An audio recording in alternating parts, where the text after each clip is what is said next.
Welcome to the Leaders in Payments podcast, where we talk to C-level leaders from across the payments landscape. We'll be discussing the products and services that impact the payment space today, as well as trends and predictions for the future of payments. We will also hear stories from our guests about their journeys to the top. When you look at successful people, they all just work really, really hard. I think that sometimes we'll read about a celebrity or an executive and they'll say, I just had no plan and I just kind of ended up here. And I always think that's just not really true. There's usually years of hard work behind that overnight success you're looking at.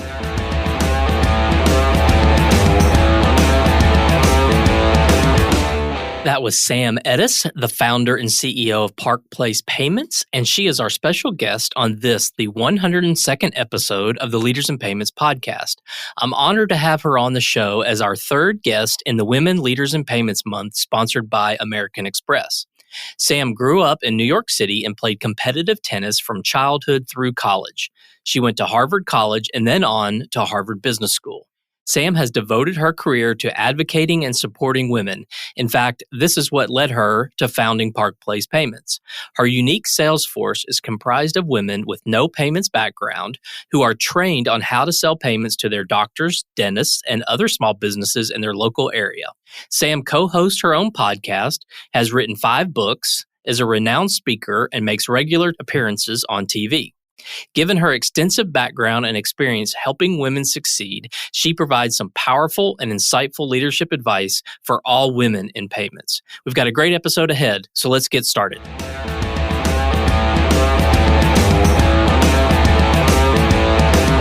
Hi, Sam, and welcome to episode 102 of the Leaders in Payments podcast, and more specifically, the third episode in our special Women Leaders in Payments month. So thank you so much for being on the show today. Thanks for having me. Absolutely. So first, tell us a little bit about Park Place Payments and your role, and then we'll kind of rewind and talk about the journey and how you got here.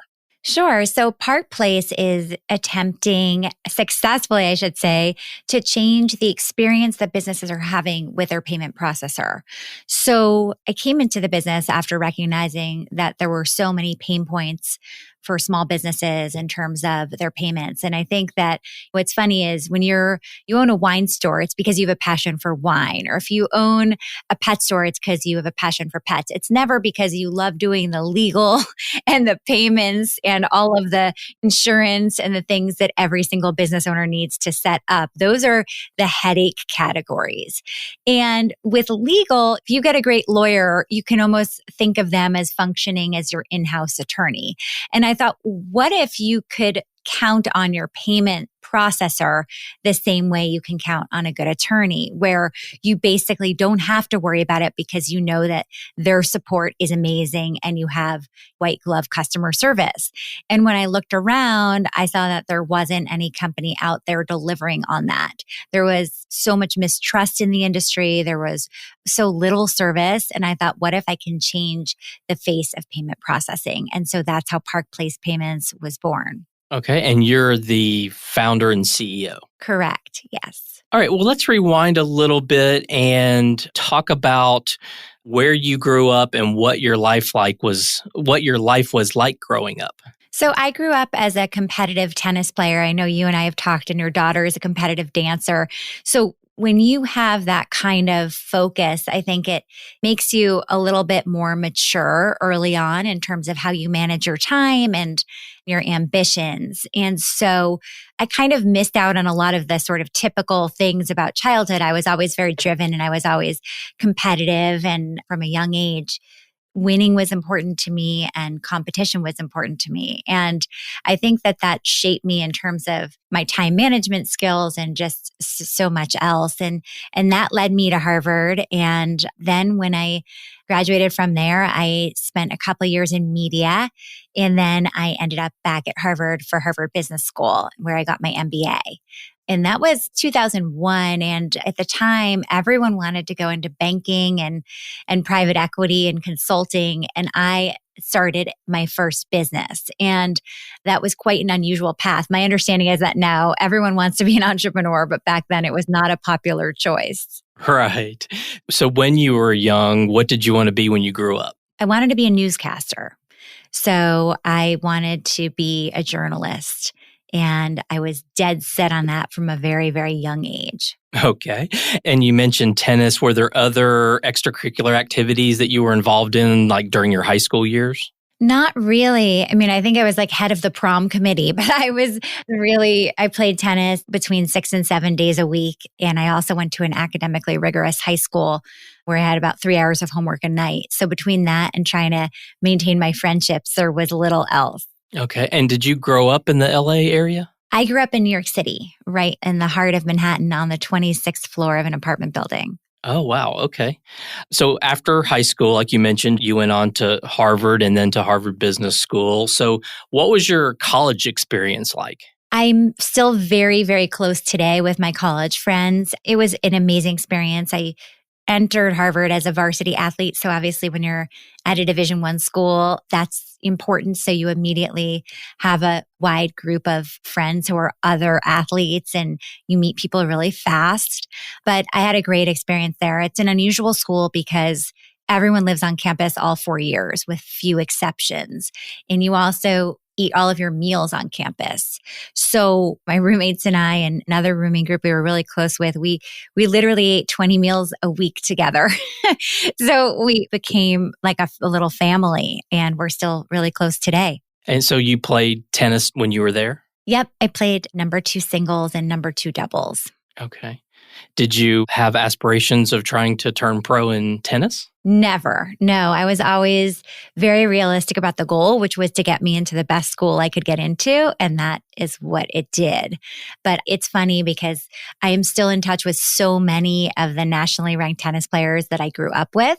We all feel really connected. In fact, in my current business, one of them is my attorney and another one of them is an investor. So, and another one, actually, I should say, a guy I grew up playing tennis with, he does all of our insurance. So I like to collect people and keep them close. That's great. That's a great trait to have. So do you remember what your very first job was? Oh, yeah. So I graduated from college and I moved out to Los Angeles and I wanted to be in the entertainment industry, but behind the scenes, maybe as a producer. And I got my first job was at Creative Artists Agency, which was and still is a top talent agency for actors and directors and producers. And I was an assistant to a pretty crazy boss. He was known as the toughest agent there in terms of how he treated his assistants. And yeah, I thought I could change him, but that was not going to happen. So he would throw things when he got angry. He would yell a lot and I learned a lot on the plus side. So yes, I won't ever forget my experience as a Hollywood assistant. Hopefully that's not the norm. In Hollywood, it was. I think things have changed a lot since then. Right. Well, we're going to pivot away from your career for a minute, and I'm going to ask you some what I'm calling rapid fire questions. And I'd like, if you can, to provide one-word answers where possible and trying to get the audience maybe to know you a little better. And then we'll jump back to your career if that's okay. Sure. So what was your least favorite subject in high school? Science. What is your favorite board game? I have to say Monopoly because my company is called Park Place. I love it. If you could have any superpower, what would it be? To heal people's pain. I'm a feeler. So if there's someone in the room that is suffering, I immediately feel their pain. Gotcha.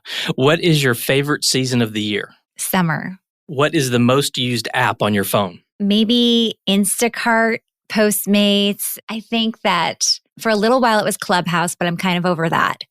That's a really great question. I'd have to probably look at my phone, but I would say it's probably Instacart or Postmates because I'm all about efficiency. Okay. If you could time travel, what period of time would you go to? Oh, my quote that I live my life by is don't live life in the past lane. So it probably wouldn't be the past. I don't know. I'm pretty happy where I am right now. What's ironic about that is in the first episode of the Women Leaders in Payments Month, had the very same answer was, I don't like to think about the past. I like to think about the future. So that's a very common theme, obviously, with female leaders. What is your favorite bird? I hate birds. Oh, okay. Would you rather be able to speak every language in the world or be able to talk to animals? Oh, I love to communicate with all people. So I would say that every language in the world would be a pretty cool party trick. Okay. If there was a movie about your life, who would play your role? Oh, gosh, that is such a great question because it's different. Probably Reese Witherspoon. I get the Legally Blonde comparison a lot, so I'll just embrace it. Okay. Vanilla or chocolate? Chocolate. All right. So that was the 10 questions. So I hope that was fun for you and for everybody. So I passed. You passed. You passed very well. I think we all know you a little better. Although I think I was a little bit wordy. I don't think I'm good at the one-word answer thing. Well, I said do your best, and that's perfect. Hey, this is your host, Greg Myers, and I'd like to take a quick minute to thank American Express for being the sponsor of the Women Leaders in Payments Month. American Express is a globally integrated payments company that provides customers with access to products, insights, and experiences that enrich lives and build business success. Again, thank you, American Express. And now back to the show.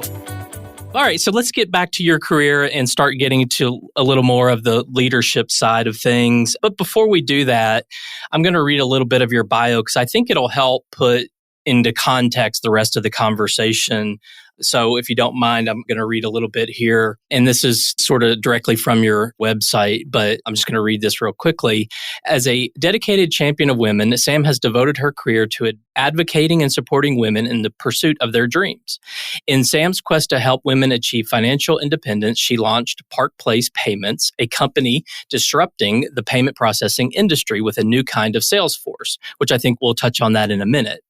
Since earning her undergraduate and MBA degrees from Harvard, Sam has become a best-selling author of 5 books, a renowned speaker, and co-host of What's Her Story with Sam and Amy, a weekly podcast for iHeart.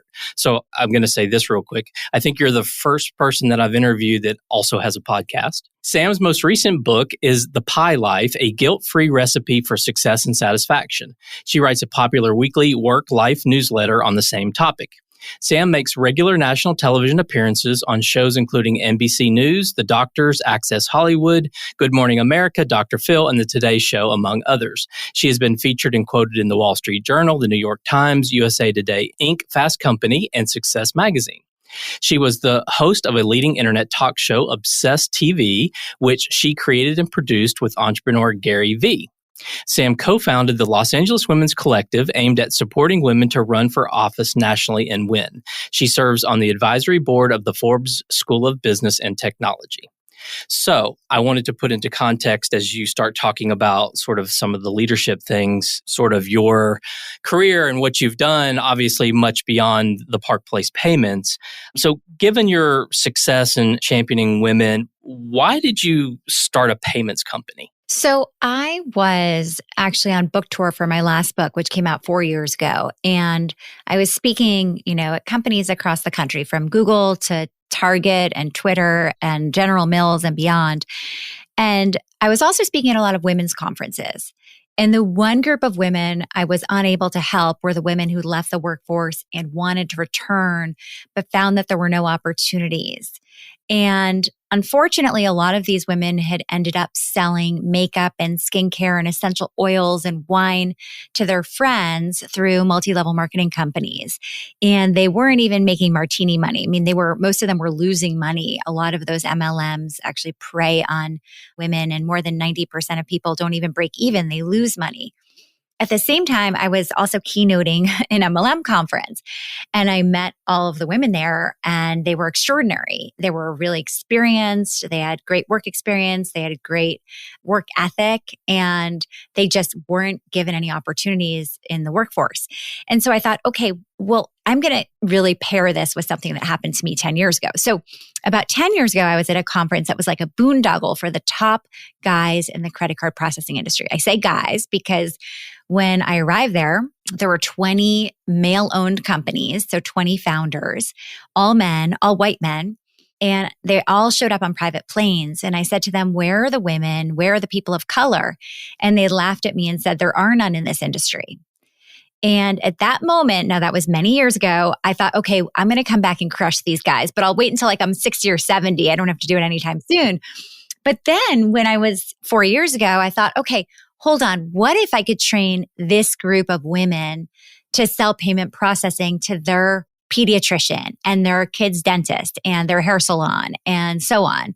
And then their resume would have financial services salesperson on it, as opposed to I sold makeup at a party at my friend's house. And they'd be taken seriously. So I spent 2018 testing this model. I went to 6 different cities and trained people with zero background in payment processing to sell to their local businesses. And then based on their success, I raised an angel round of financing in 2019. And then we just followed up with a seed round in 2021.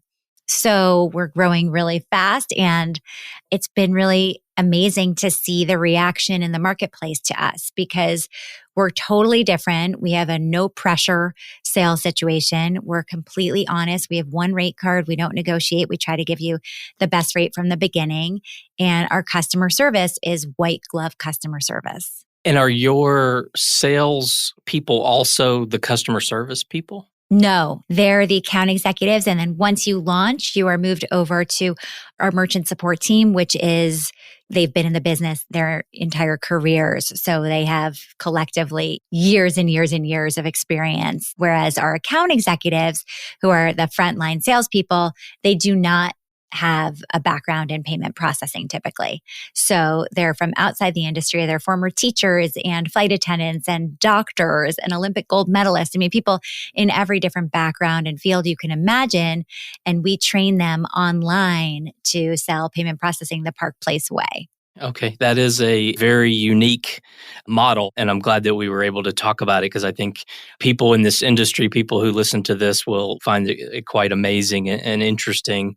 So from a leadership perspective, I mean, obviously you've been in this leadership role multiple times, many times, not only your own career, but now with this business. What would you say are some of your guiding principles? I think it's all about people. Like what's been really interesting, especially having raised money, is that so many people think of disruption in terms of disrupting technology. And there's constant iterations and changes technologically in fintech, which is super exciting. But I don't think we talk enough about disrupting the user experience. And so we lead with people first. We have a very strong culture at our company. It's a very celebratory culture, but it's also a we get shit done kind of culture. It's a combination of caring tremendously, but also being as efficient as we can be and really making sure that we're delivering the best possible experience to our customers. So as a leader, I think that one of the primary jobs is to make sure that your team is feeling confident and comfortable and happy. Because if you have any negativity on your team, it can really bleed into other things. And so I try to make sure that we hire for both positivity and experience. But I think attitude is everything. Okay. And this is kind of a 2-part question, but who inspired you along the way and why?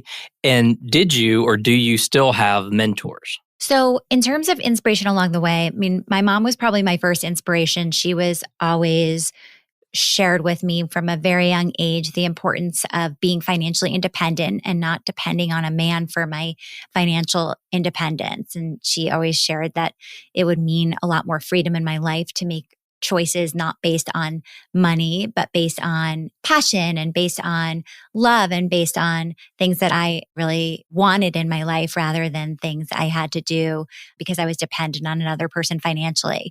So that really formed the genesis of why Park Place was created, because I thought if I could inject thousands of newly financially independent people into the world, that's a pretty extraordinary feat and it will change so many families' lives.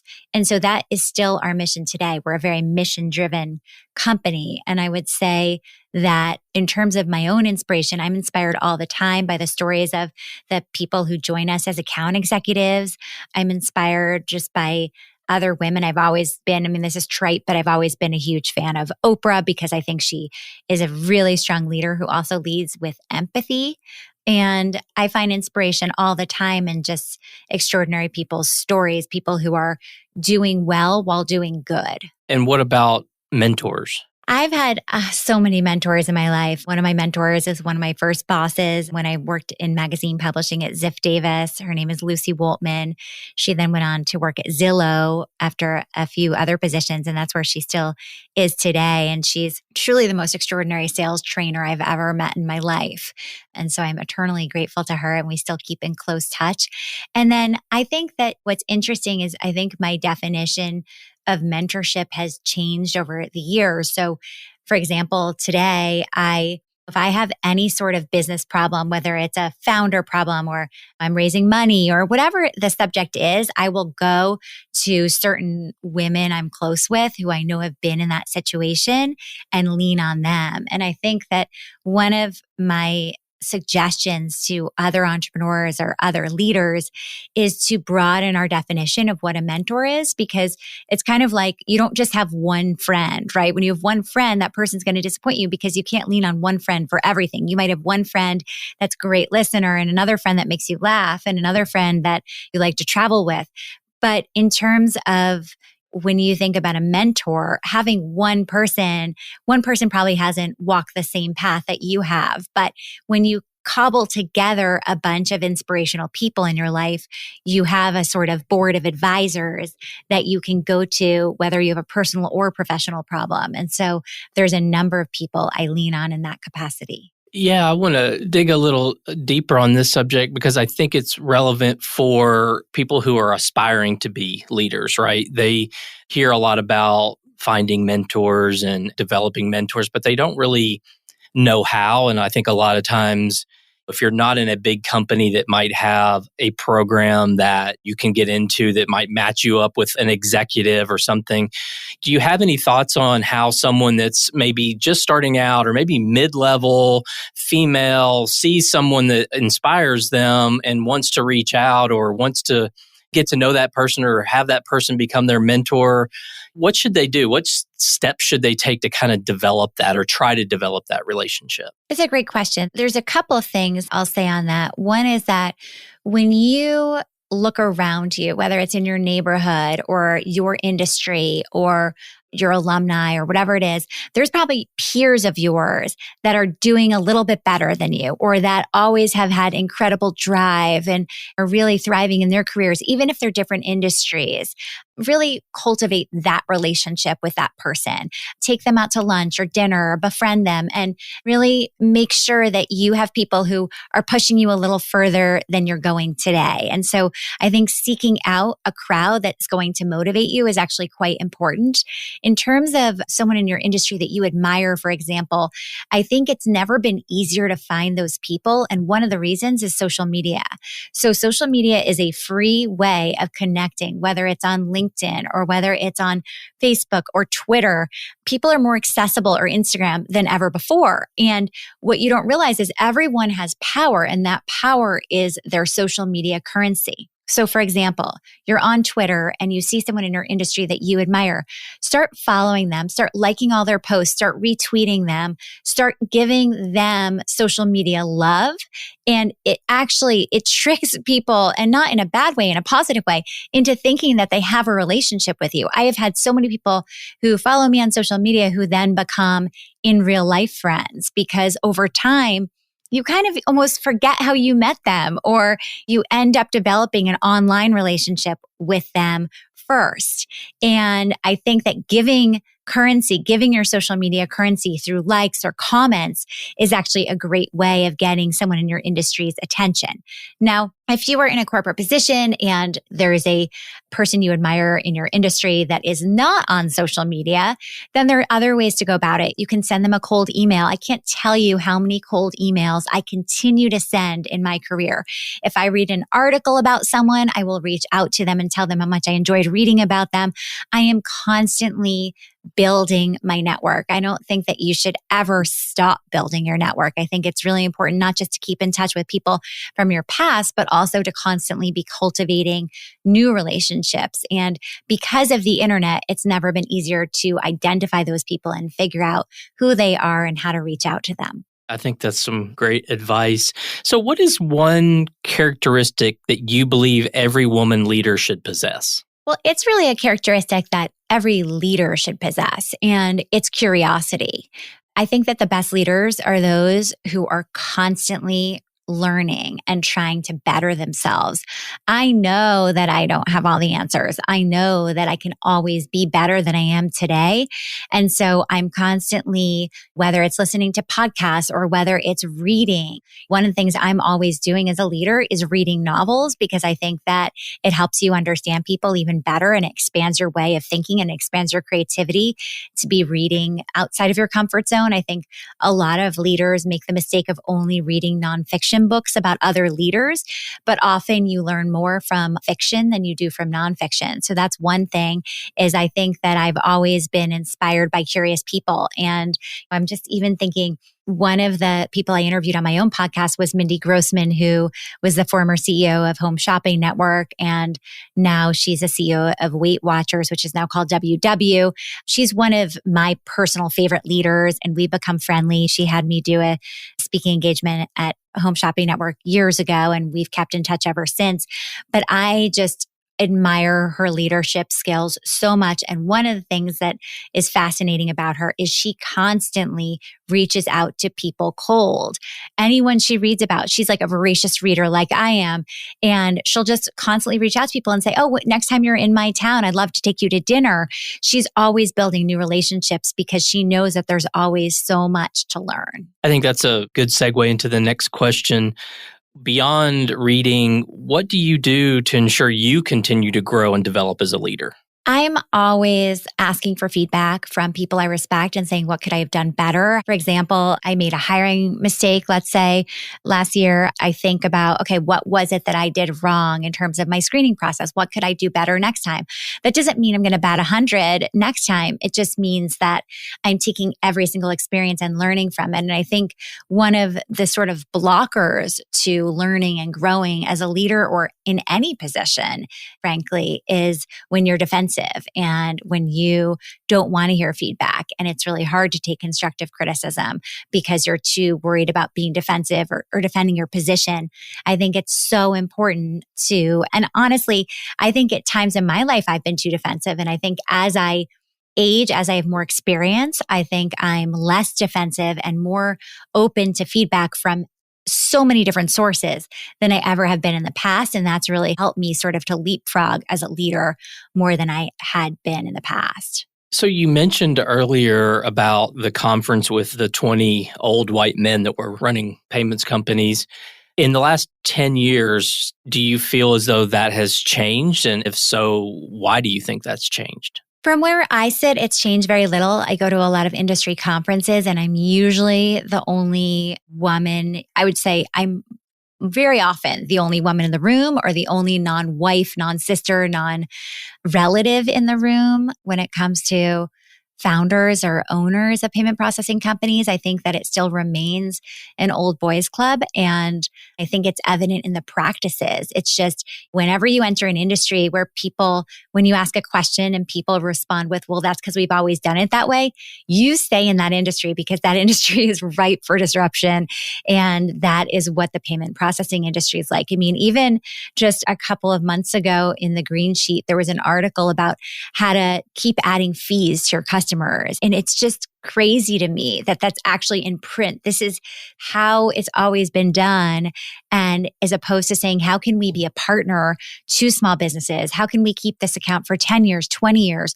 How can we help be a resource and an asset to this business as opposed to sort of a bloodsucker of the business? And I think that I personally get inspired when I go to industry conferences because I leave there thinking, okay, I'm going to kick these people's asses because I know that we're better. We have better service. We have a better product. We have better delivery of our service. And I think it's just so important to have people caring about the health of your business. And I don't see a lot of that in our industry. I feel like there's a lot of folks who will listen to this series on women leaders in payments and kind of want to understand and get advice from people like you who have founded companies and are successfully running companies at the CEO level. What advice would you give them that would help them to be more successful as they grow in their career? I think it's opportunities to really be learning and making sure that you're always in a position where you're growing. You never want to stay in a place where you're not being challenged or expanding your understanding of the industry, expanding the opportunities you have. I think that you have to be your own best advocate when it comes to your career. And that means speaking up and using your voice and asking for more responsibility if you feel that you're ready for it. But it's also about taking control of your learning and making sure that you're not ever getting stale, that you're reading up on your industry as much as possible, that you are finding people around you that you can learn from. I think that especially when you're young in your career, what's more important than the company you're working for is the people you're working for. So look at the position and make sure that you are working for people that you know will bring you with them, that people that will help elevate you and help you to learn and grow and are invested in helping you build your career and helping you think of yourself as someone who's building a career rather than just taking a job. Similar question, but maybe for those who are thinking about starting their own company. So you've obviously done that in this space. So advice for the women out there who are scratching their head saying, hey, I think I can do this. What kind of advice would you give them if they're thinking of starting a payments company? I think if you're starting a company, you just want to make sure that you're at a point in your life where you can take on some risk, that you have a financial plan for how to go about starting the company, that you have the confidence to do it, and that you surround yourself by people who maybe can fill the gaps that you have. I think one of the most important things is to be aware of the places where you're weak and then to hire around them. But nobody knows everything, right? And if you waited until you knew every single thing to start a company, you'll never start it. So it's much more about knowing what you're good at, playing to your strengths, and then hiring to fill your weaknesses. Well, this next question, one of my favorite podcasts is called How I Built This by Guy Raz. It's one of my favorites. And he always asks this question at the end. So this is going to be our final question. How much of your success do you attribute to hard work versus luck?